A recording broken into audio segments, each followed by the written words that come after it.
So what if I told you that Nintendo is not actually that far off from being like EA? And I'm not talking about in terms of profitability, the how much bigger EA is than Nintendo, stock valuations, any of that. I'm talking about the EA we mostly despise today. You know, the one full of loot boxes and microtransactions and DLC that's not even remotely worth the content you get for the price. Now, let me be clear here. Nintendo's not as bad as EA today. But EA wasn't always as bad as EA today. In fact, most of you might not remember, there was a time when EA games had no DLC, had no microtransactions, had no loot boxes, had no expansion passes or anything. There was a time when EA, for the most part, released a game, you bought it, and got the full game. Now, Nintendo still does this. Mario Odyssey as an example. That's one of the few examples, actually, where there's no extra content. The content added so far has been free. But let's actually look at what's happening at Nintendo. And this is important because it is the number one thing I am worried about with E3 this year. Because there are two games in particular that are going to be at E3 that are going to be jam-packed with microtransactions and possibly even loot boxes from Nintendo. Big Nintendo games. And I'm talking about this because for the most part with Nintendo fans, this stuff is flown under the radar. And if we're not careful, Nintendo could very well become the next EA. Yes, that EA that caused lawsuits and laws to change over loot boxes. So, let's start with Smash. Because Smash is arguably the biggest game that we might see at E3 this year from Nintendo. Super Smash Bros. For Wii U and 3DS, whether you like to admit it or not, was littered with microtransactions. Littered with it. Now, these microtransactions were all after the fact. It was content made after the game was completed. And I am not at all suggesting that Smash Bros. Day one on 3DS and Wii U were not worth the price of admission. We're not talking about piecemealing content away from the base game. No, I'm not accusing Nintendo of that. But I am going to accuse them of essentially creating a situation where microtransactions are becoming normalized and Nintendo fans are just accepting it because it's Nintendo. It's okay for Smash Bros., not okay for FIFA. It's okay for this game over here from Nintendo, not okay for Madden. You see the conundrum here. We'll chastise one company for it, but ignore that our beloved Nintendo, a company I care nearly and dearly about, is doing the same thing. So let me explain to you the Super Smash Bros. For Wii U and 3DS situation. If you want a complete Smash Bros. Game, today, you buy Smash Bros. $60. Then for each piece of individual add-on content, you would have to pay $49.88 if you bought it individually. Crazy. You're almost doubling the price of the game to get all the extra content.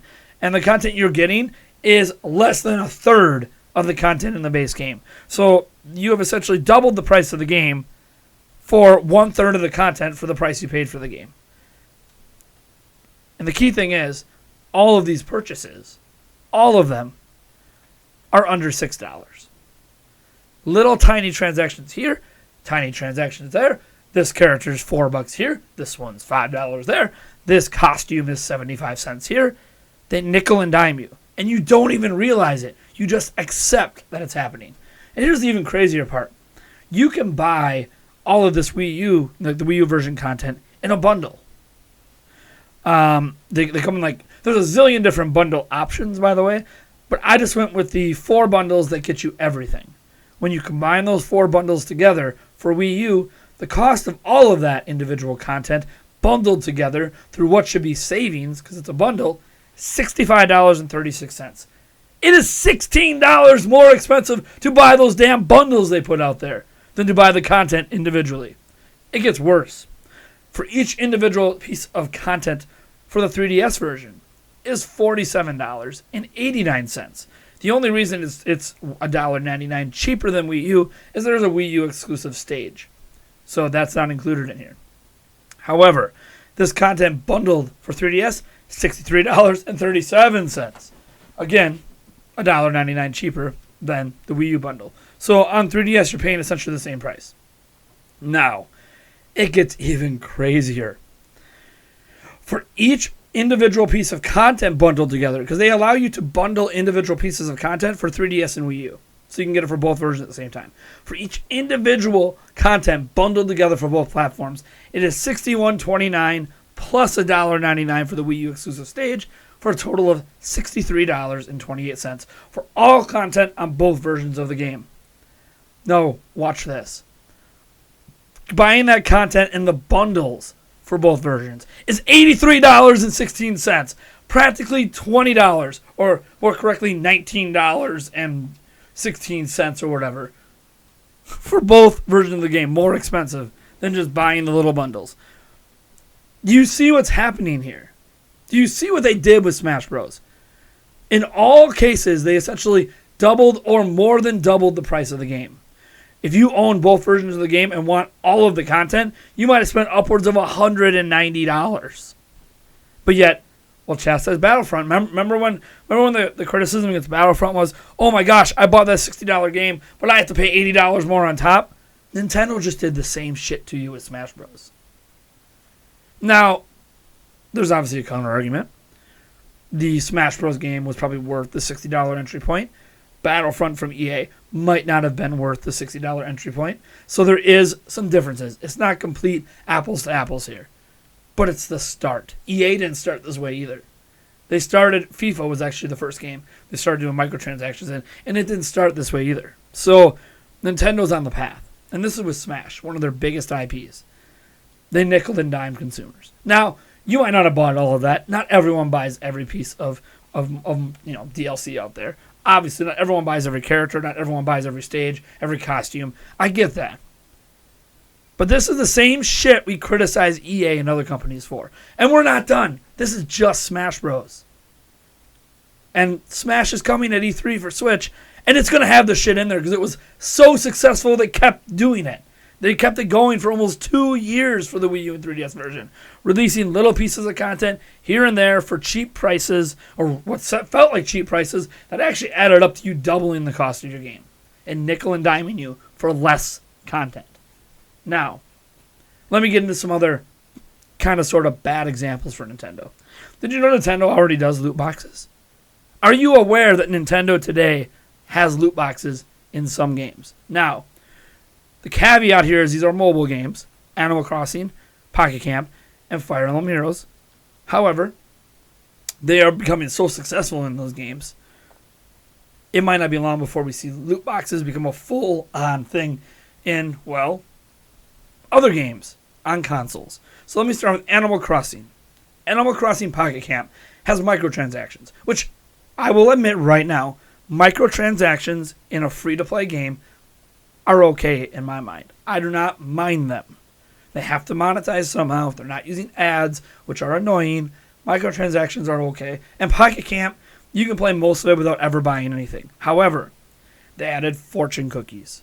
Fortune cookies are bought with currency that you can buy with real-world money, and they give you randomized items, including super rare items.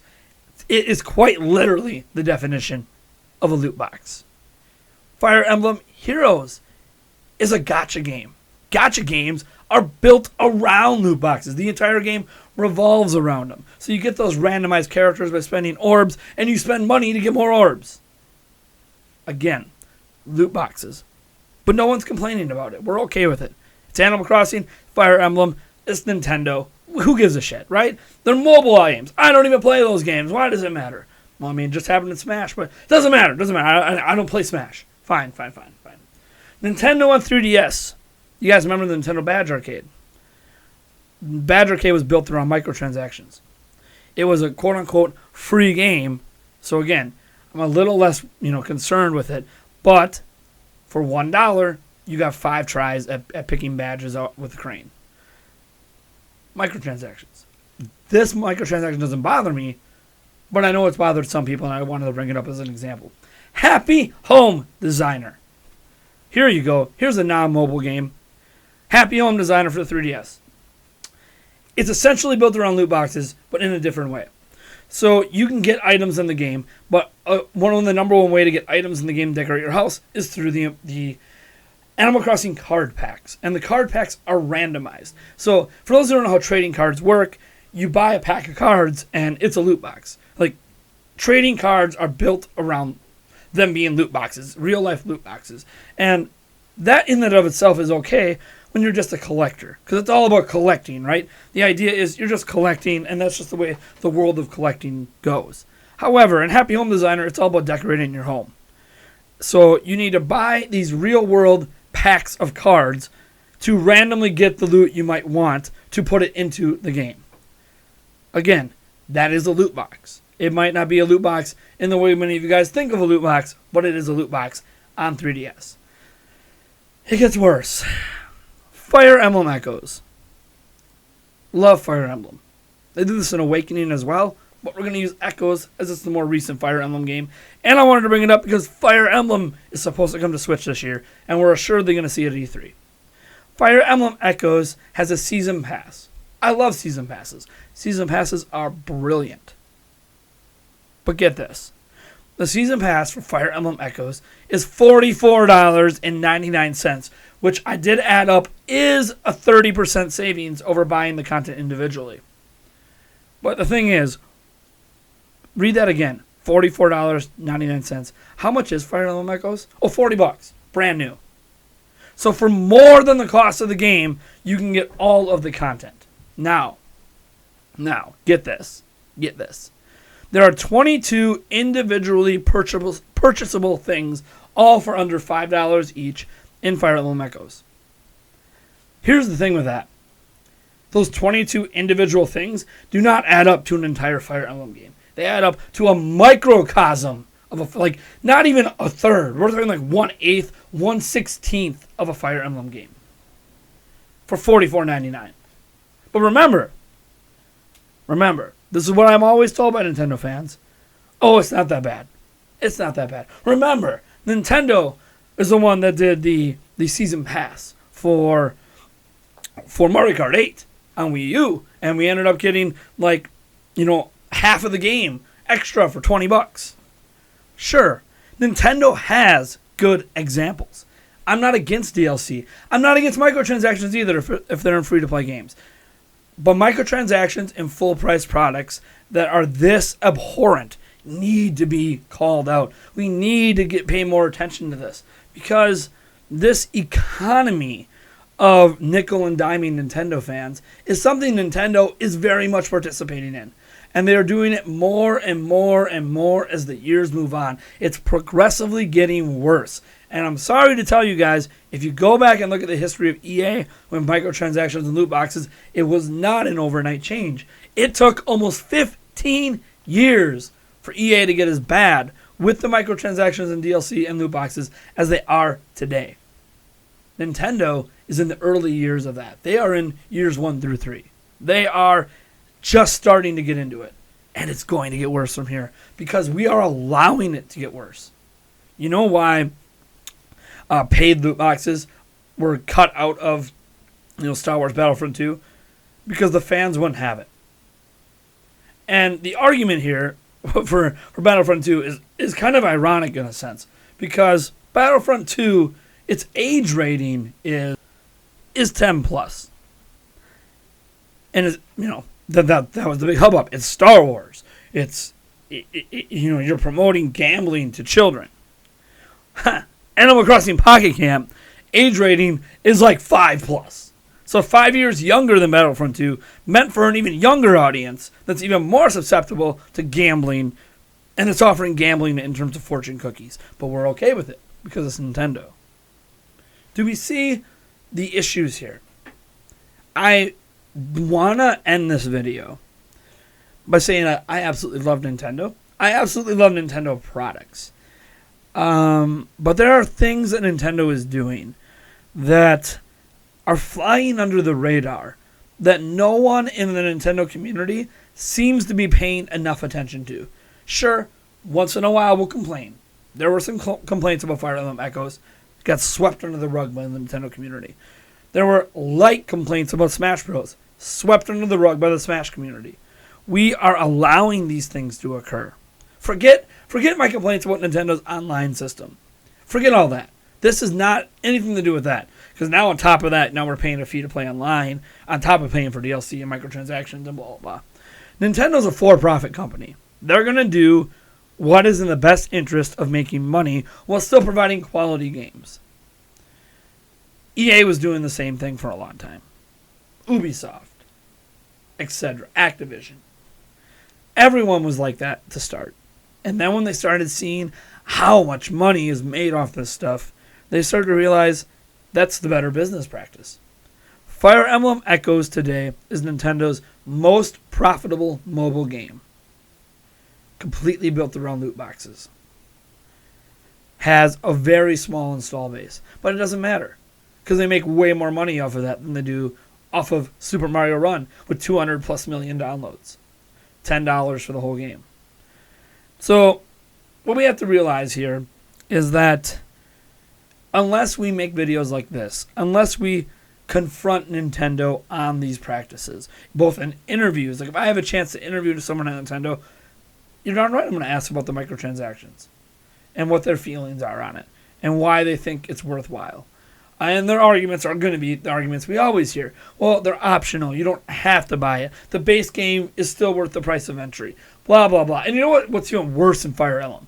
I didn't buy Echoes because of the DLC stuff. But I did buy Fire Emblem Awakening not aware of the DLC stuff. So as I was playing Fire Emblem Awakening, I was very early in the game. I got to this point, and you know what popped up on my screen?